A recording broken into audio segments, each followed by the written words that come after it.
So, for those of you who are new here, I do talk a lot about mental health in this channel because I struggle with inattentive ADHD, generalized anxiety disorder, major depressive disorder, and I also have cerebral palsy. So, um, I do center a lot of my videos around mental health and also living with a disability, but I also talk about my career goals and career and life updates. And for those of you who have been keeping up with my career goal of becoming a speech and language pathologist, this update is for you. I did apply to a couple of grad schools, a total of 6 grad schools, total of, yeah, 6. And I got initially waitlisted for 3 of those. So I was waitlisted from Cal State San Marcos, the online program. This is actually the very first online part-time online cohort that they're doing. It's like a pilot program, right? So we are the guinea pigs essentially of their part-time online program. I also got waitlisted from the University of Redlands, which that one kind of hurt because that is my undergraduate institution, which I got my bachelor's degree from just a couple weeks ago, last month. I got a bachelor's in communication sciences and disorders with a minor in psychology, and I got waitlisted from Cal Baptist. So Cal Baptist and University of Redlands are both private institutions. Cal State San Marcos is a public institution, and I also applied to Cal State Long Beach, which I was rejected from, and also rejected from Cal State Fullerton. And I applied to Cal State Northridge, but that one was a recent application because their program actually doesn't start until spring of next year. So their application cycle was a little later in the year. So I haven't heard back from them, and I probably won't hear back from them till sometime October, October or November. Um, but I eventually did get off the wait list for the University of Redlands and Cal State San Marcos. And it was a really difficult decision to make. Sorry, I apparently can't talk today. Because, like I said, Redlands was my undergraduate institution. So I started with at Redlands back in 2020. And prior to that, I was at a community college. So I was a transfer student at the University of Redlands.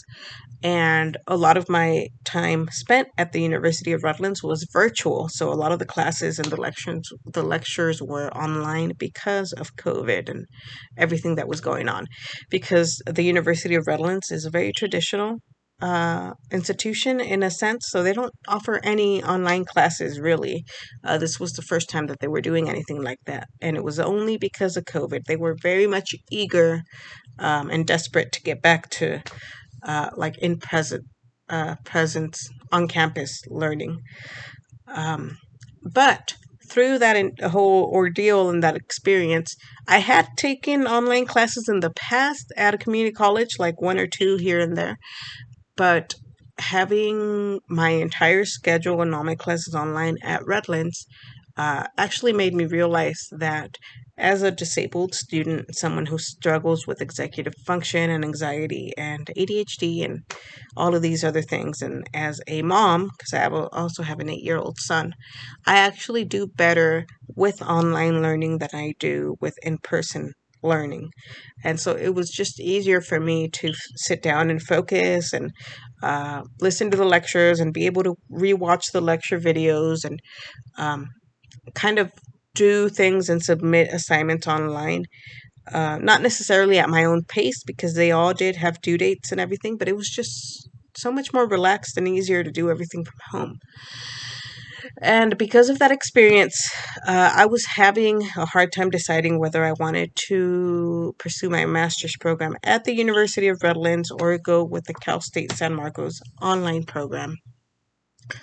Because University of Redlands is significantly more expensive than Cal State San Marcos. So that was definitely one factor. I think Cal State San Marcos is a total of like 40 around 40,000 uh for the entire program, so like around $40,000 for the entire 3-year program. It is a part-time program, so it doesn't move as fast as a full-time program. So because of that, it takes 3 years instead of the 2 years that it would have taken me at the University of Redlands to complete my program in person, full time. So there is that kind of con to it. It's got its pros and its cons. It's cheaper, but it also takes longer because it's part time. And with Redlands, it's faster. It's a 2-year program, but it's significantly more expensive. It's something like $70,000 um, for, I don't know if that's for the entire year or for the entire program or for 1 year. I don't even know.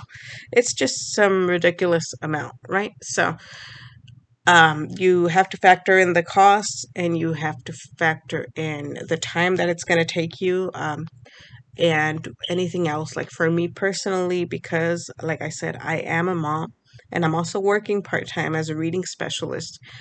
I wanted a program that would give me more flexibility because we had a graduate student come in because I told you guys that I completed my undergraduate at the University of Redlands, and during one of our last lectures for one of our classes, the professor had one of the graduate students come in and talk about the graduate program and have students, current undergraduate students, which I was at the time, ask questions about the graduate program. And so one of the students asked, "How busy is the program? Can you have a life, or can you have a job or something outside of the program? Or does the program take your entire time, all of your time?" And the graduate student said, "I take classes during the day and I do my clinicals in the evenings. And I wouldn't recommend that you work even part-time during the program because it's going to be incredibly difficult.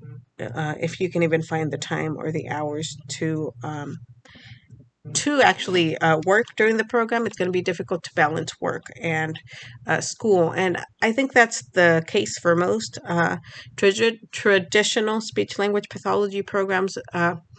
In the University of Redlands website for the graduate programs, it even says on there they don't recommend that you work even part-time while attending the graduate program because of the rigorous coursework and because you're going to be so busy all the time. And then on the other hand, you have the Cal State San Marcos program, but because it's an online program and because it's part-time, it doesn't take up as much of your time as the one at Redlands does. And I already have a part-time job as a reading specialist that I started back in September of last year. And it's part-time, but it's decent money, right? And I need to pay bills and I have things and responsibilities that I don't want to get myself into all this debt and have to take out extra loans just to be able to make ends meet when I already have a job that could help with that, right? And I know that not everybody has that option. But thankfully for me, I don't have any undergraduate loans because I got a bunch of Pell Grants scholarship and Cal Grants, and also I got help from the D.O.R, which is the Department of Rehab here in California. I know that every state has its own vocational rehabilitation department. And so they tend to help people who have issues with substance abuse, and they also help people who have disabilities kind of get on their feet and get a job and all of that, right? And because I have cerebral palsy and all of these other issues, I went and I looked into it, and they asked me for like documentations to prove my disability and whatnot, and I qualified for services for them. So what it is essentially, the way that I look at it is, you know how when you're in school and you're disabled, you have an IEP, because I had one of those my entire life, an individualized education plan to help you meet your educational goals. Well, after you graduate, nobody tells you this, or at least I didn't know this till I was at the community college, but you have the Department of Rehabilitation, and they set up an IPE for you, which stands for Individualized Plan of Employment. So the way that I look at it is, instead of helping you meet your educational goals, they're helping you meet your employment and career goals. And I was so lucky that one of my one of my academic counselors back at the community college mentioned the Department of Rehab to me because prior to this, I had no idea. So I went and they set up a plan and they pay for my textbooks and they helped me pay for tuition. They didn't pay all of my tuition at the University of Redlands because it is a private institution and they only pay for tuition at the public or state level universities. So they partly paid for it, and then the rest I had to pay out of pocket, which I did struggle a little bit, but I managed to do that, and I managed to get out of my undergraduate without any loans at all. And here's the best part, you guys. I opted, after considering all the pros and cons, and even though I loved the University of Redlands and the campus and the faculty and everything, and I felt comfortable there, I just couldn't see myself going to the 2 year in person like program. I didn't think it was what was best for me, especially considering all these issues that I have. I just felt like the part time online program was best for me given my circumstances.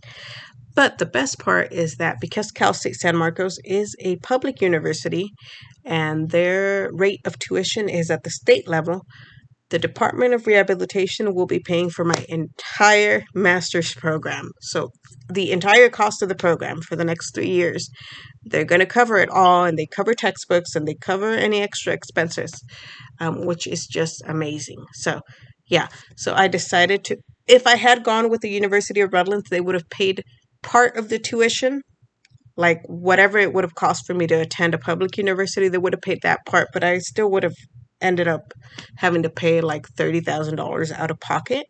And because I don't have that money, I would have had to take that money out in loans.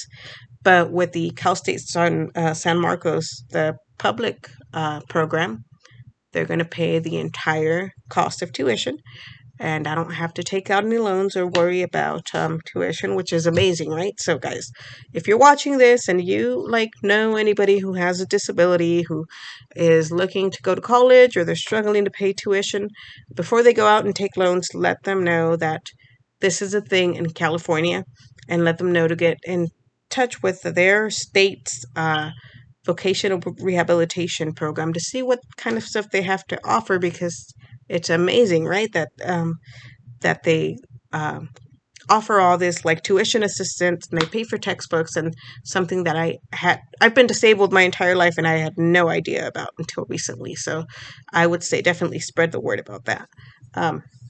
So yeah, I decided for the Cal State San Marcos part-time online program, and I actually already have my schedule. So the program starts in the fall, I think August 29th, if I'm not mistaken.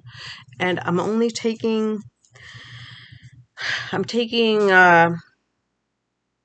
it's like they break it up. So it's for one semester, we take a total of 4 classes, but it's like they break the classes up into like 8 to 10 weeks. So for the first like 10 weeks of the semester, I'll be taking one class, and the next 10 weeks or 8 weeks, I'll be taking another class. So far my schedule looks like I'll be taking classes Tuesdays and Thursdays from 6 to 7. So really, it's only 1 hour long. So it'll only take 1 hour. The actual lecture part itself will only take 1 hour out of my day. The actual part where I have to be sitting here and log into a class or whatever is only for 1 hour from 6 to 7 on Tuesdays and Thursdays. Although I'm sure that they're probably going to have additional material, even additional recorded lectures, and I'm assuming it's going to be very much like independent study, and we're going to have to do a lot of the work on our own.